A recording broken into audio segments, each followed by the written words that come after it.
Hoy, 8 de agosto, se celebra el Día Nacional de los Trabajadores de la Salud, fecha histórica que conmemora el reintegro de 3.000 trabajadores que habían sido despedidos por el somocismo y que fueron reintegrados por la Revolución Popular Sandinista.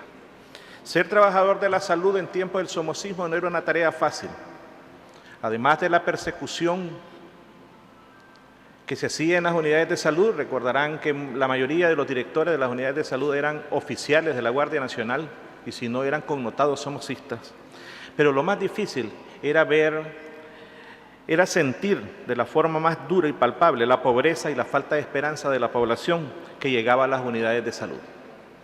Si eres un trabajador de la salud y estabas en maternidad, ibas a ver llegar a una mujer de aspecto avejentada, 35, 40 años, pero que cuando le preguntabas te dabas cuenta que tenía 20 y tantos.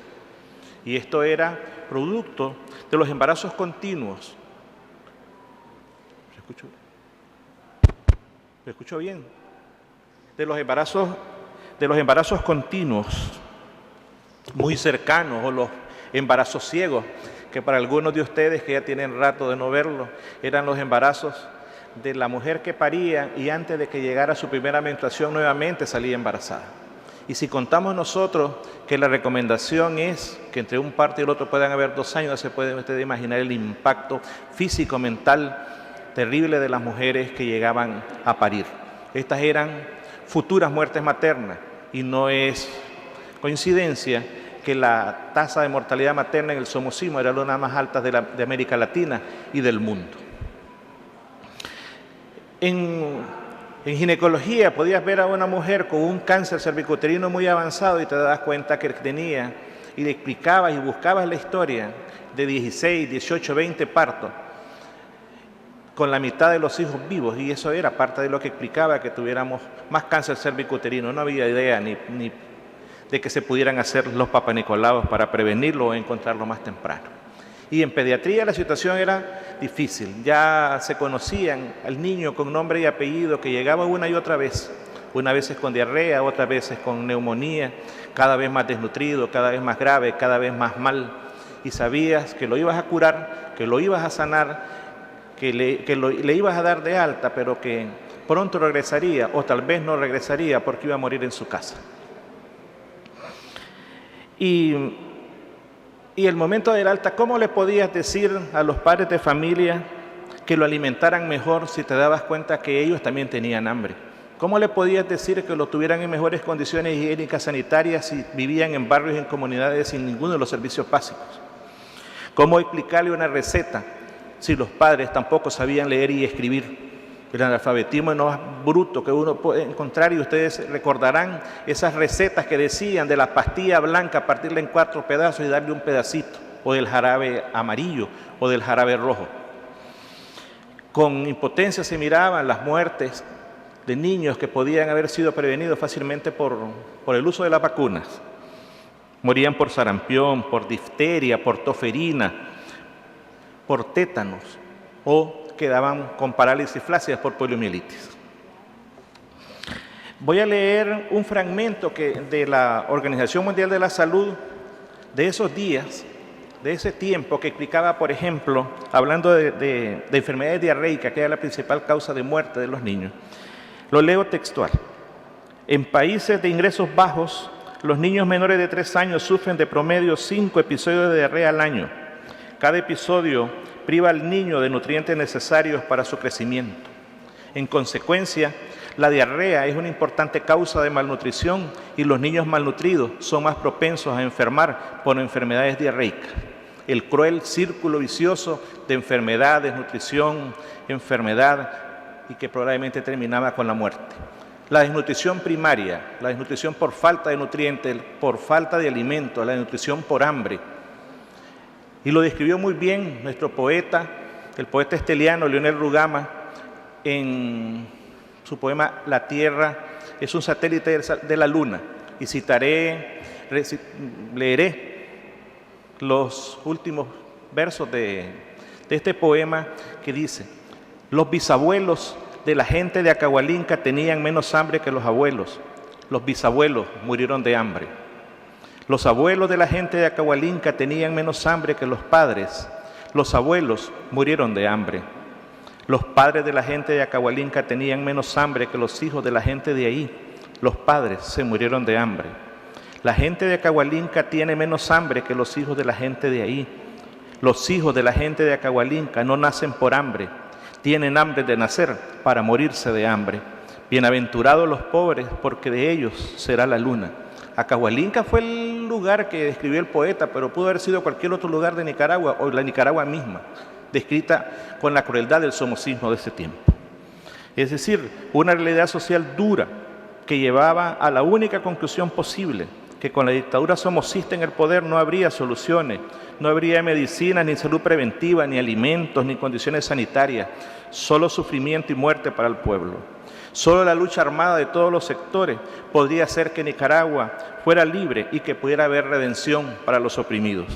El doctor Oscar Danilo Rosales, días antes de integrarse a la jornada heroica de Pancasán, el doctor Rosales fue uno de los primeros médicos en incorporarse a la lucha armada del Frente Sandinista. En su carta de renuncia, y citaré dos de sus párrafos, lo explica muy bien.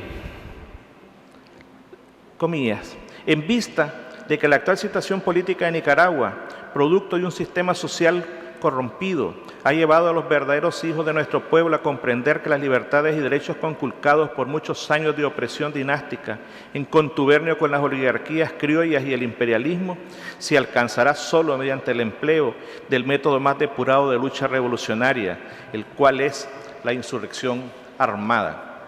A usted, señor rector, a los profesores universitarios, a los profesionales conscientes y en particular a los estudiantes vanguardia, quiero decirles que la lucha definitiva por la liberación de Nicaragua ha entrado en su fase decisiva y que aquí tienen un puesto como patriotas y nicaragüenses.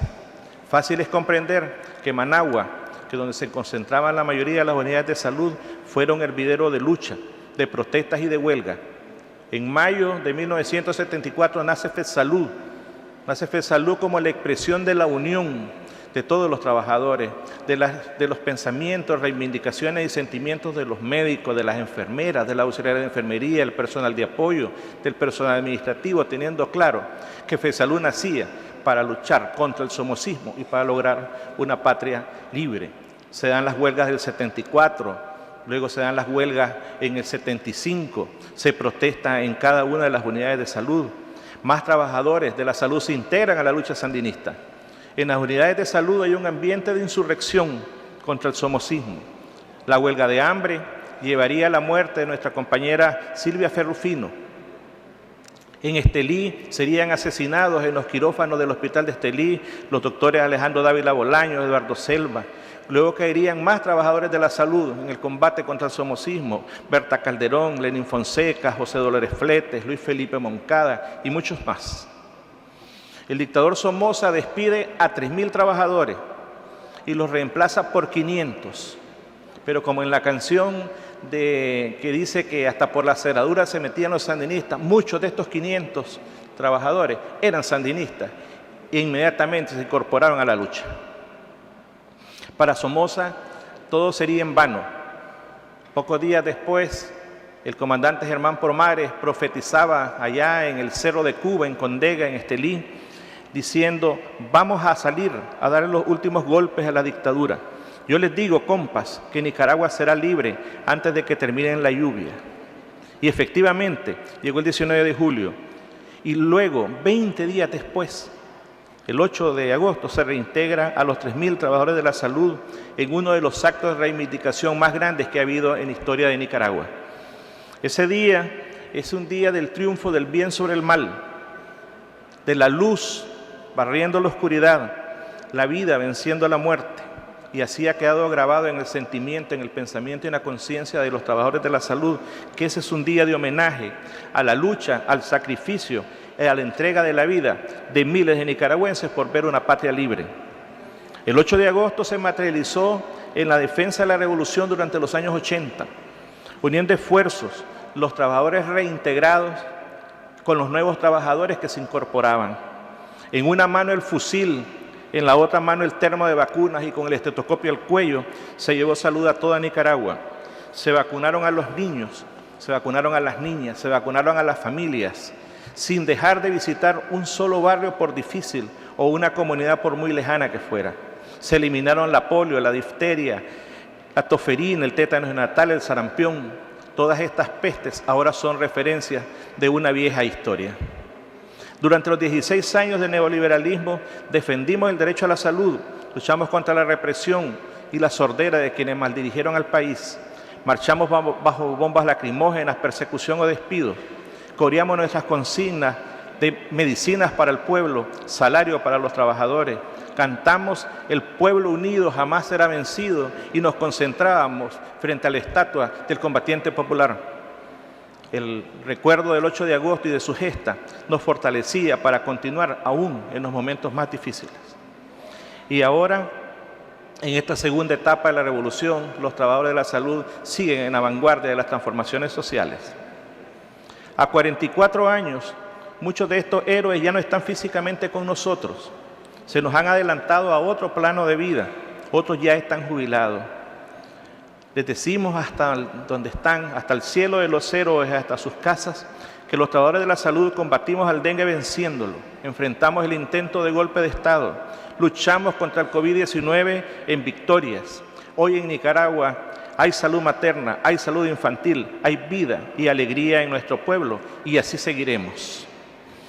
Esta Asamblea Nacional en junio del año 2008 aprueba la Ley 657, ley que declara el 8 de agosto Día Nacional del Trabajador de la Salud, considerando, y lo leo textual, ese primer considerando, que la labor de los trabajadores de la salud de Nicaragua debe ser reconocido por todos los nicaragüenses y la Asamblea Nacional debe ser representante de los sentimientos y aspiraciones de dicho pueblo.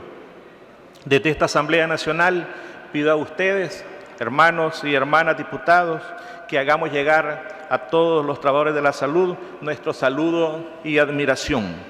¡Viva el 8 de agosto! ¡Vivan los trabajadores de la salud! ¡Viva FedSalud! ¡Y viva Nicaragua bendita y llena de salud!